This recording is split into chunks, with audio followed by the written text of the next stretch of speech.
Halo, selamat datang di Dying Project. Kali ini saya akan mereview film Centigrade 2020. Film ini mengangkat kisah nyata dari sepasang kekasih yang terjebak di dalam mobil dan ia harus bertahan hidup di dalam mobil yang terselimuti es akibat badai salju yang begitu keras. Oke, penasaran dengan filmnya? Langsung saja.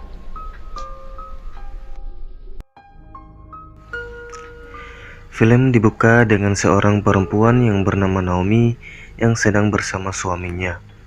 Naomi pun terbangun setelah istirahat sejenak dari perjalanan panjang yang mereka lalui.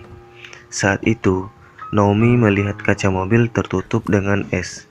Ia mencoba membuka pintu itu, tetapi pintu itu membeku dan tidak bisa terbuka.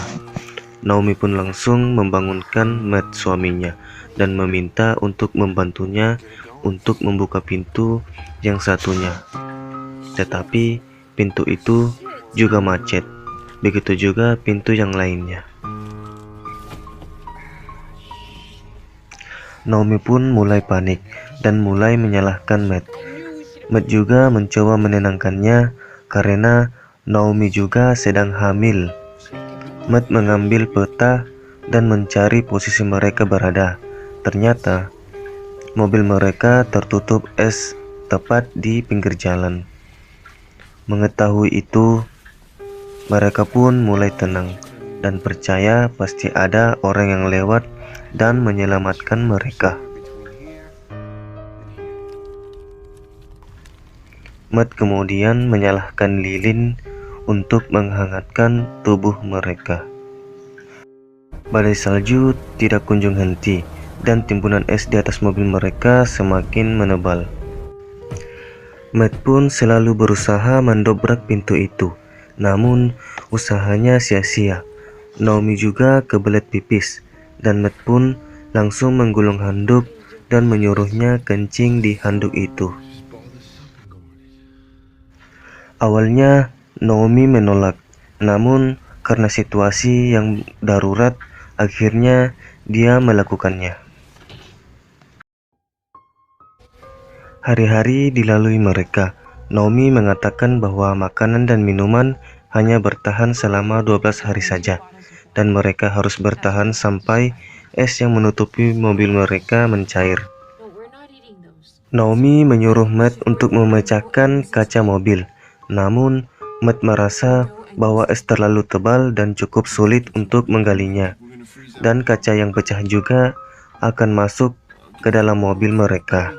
Di sana, Matt dan Naomi sempat bertengkar. Matt menjelaskan jika mereka berhasil keluar, mereka tidak akan bisa bertahan dengan kondisi badai salju di luar sana.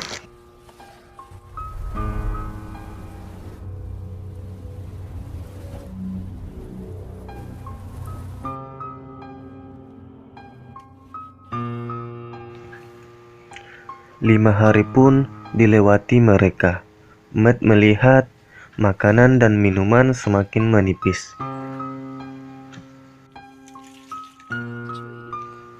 Suatu saat, Matt tidak sengaja menyenggol dan menumpahkan botol minuman.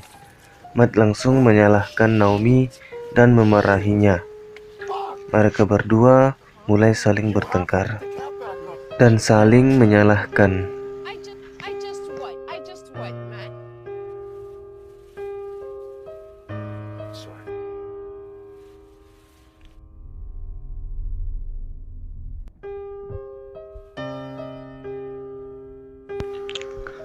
Saat mereka tidur, tiba-tiba mereka mendengar suara mobil yang lewat. Mereka pun langsung berteriak dan meminta tolong. Namun, sayangnya mobil itu tidak mendengar mereka.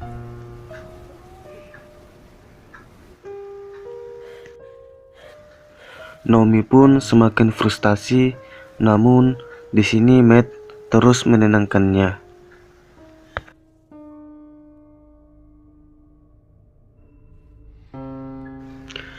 7 hari mereka lalui.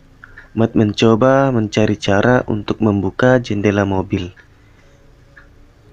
Saat itu, ia menggunakan lilin untuk mencairkan sela-sela jendela yang membeku.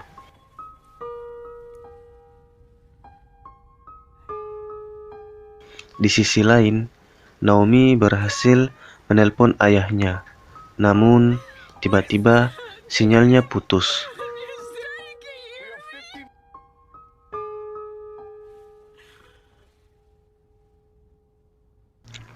Matt pun kembali mulai putus asa dengan kejadian ini. 9 hari mereka lalui. Naomi mulai frustasi dan mulai menyalahkan dirinya. Naomi pun ingin memecahkan jendela mobil dan menggali es itu. Namun, sebaliknya, Matt tetap menyuruh Naomi untuk tetap bertahan di mobil karena pecahan jendela dapat memicu suhu dingin masuk ke dalam mobil. Mereka pun berdebat. Tiba-tiba, Naomi sesak nafas. Matt langsung mengambil obat dan merawat Naomi.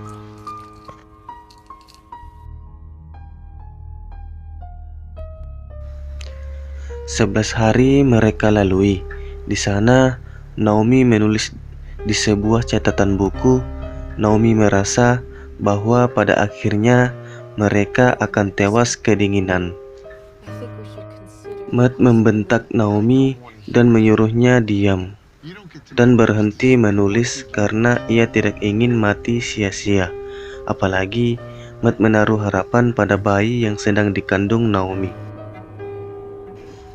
Saat itu, mereka mendengar truk pembersih jalan. Mereka mencoba berteriak sekeras mungkin untuk mencari pertolongan. Namun, sayangnya pengendara truk itu tidak mendengar mereka dan lewat begitu saja. Matt langsung depresi dan mengamuk di dalam mobil dan membentak Naomi dan menceritakan bahwa ia juga dipecat. Matt juga memarahi Naomi karena ia sebenarnya pecandu pil. Matt kecewa karena di saat Naomi hamil, Naomi tetap meminum pil itu. Di sana, mereka bertengkar dan saling membuka aib masing-masing. 15 hari mereka lalui. Mereka tak kunjung mendapatkan pertolongan. Di sisi lain, makanan pun sudah mulai habis. Mereka hanya bertahan dengan meminum air serpihan es. Di saat malam, Naomi mulai terkena dehidrasi. Tubuhnya terasa panas seperti terbakar. Tak tahan dengan panasnya, ia langsung mengambil benda tajam dan memecahkan kaca mobil. Ketika Matt mendekatinya, Naomi langsung menusuknya dengan benda itu. Matt mengira ia akan menggali es itu, tetapi Naomi mendekati es karena merasa kepanasan. Matt langsung merawat Naomi.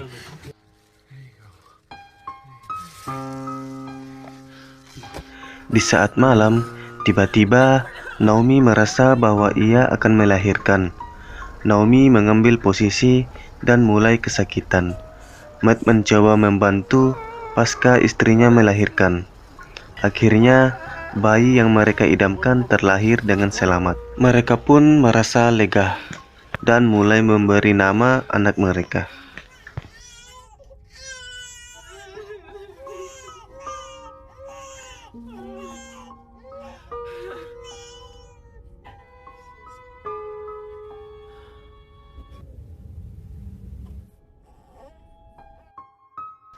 Di hari ke-19, Matt mulai khawatir dengan kondisi anaknya, mengingat suhu di dalam mobil semakin dingin karena pecahan kaca di mobil itu. Bayi mereka tak berhenti menangis karena kedinginan.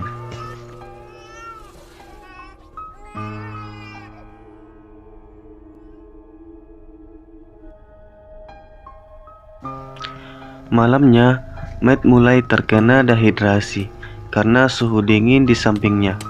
Ia pun berusaha terus untuk menggali es yang menutupi mobilnya itu.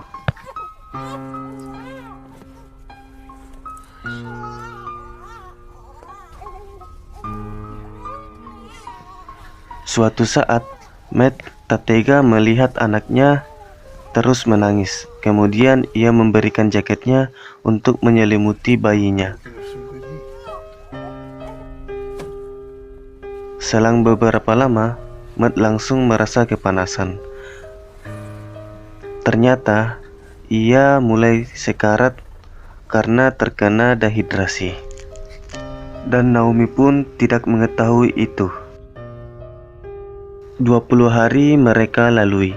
Saat Naomi terbangun, ia melihat Matt yang tubuhnya sudah kaku. Naomi langsung panik dan segera menyelimutinya. Namun, usahanya terlambat dan akhirnya Matt pun tewas.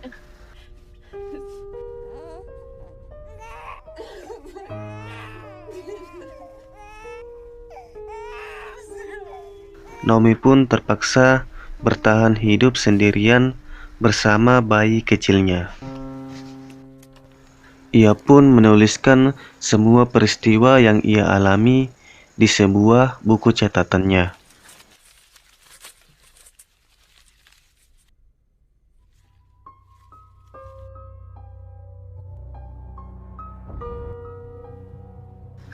Di saat malam hari, Naomi mendengar suara mobil yang lewat.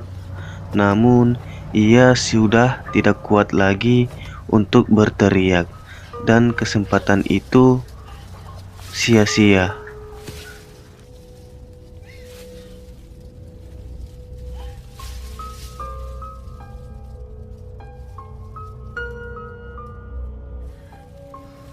Naomi pun kembali frustasi atas peristiwa yang ia alami.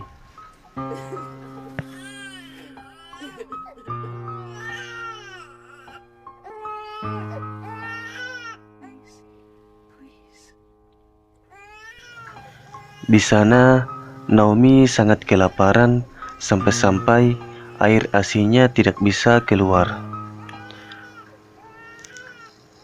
Dan demi anaknya, Naomi terpaksa memakan kantong embrio bekas kelahiran anaknya.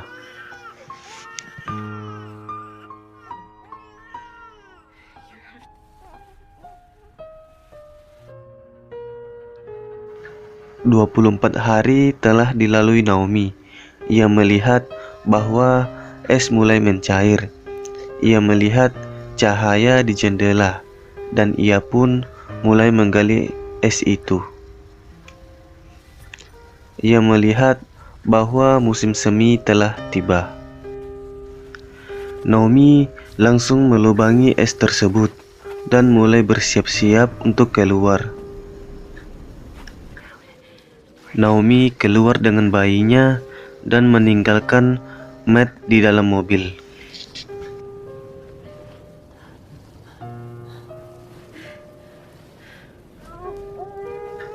Di luar sana, suhu masih dingin. Naomi terpaksa jalan kaki menyusuri padang es yang sepi. Dengan kondisi lemas, ia tetap melanjutkan perjalanannya. Naomi melihat ia terdampar di tempat yang sangat sepi. Namun, Naomi terus melanjutkan perjalanannya. Sampai akhirnya, ia melihat kantor polisi dari kejauhan. Akhirnya, film ditutup dengan selamatnya Naomi dengan bayinya yang berhasil bertahan hidup di tengah serba keterbatasan.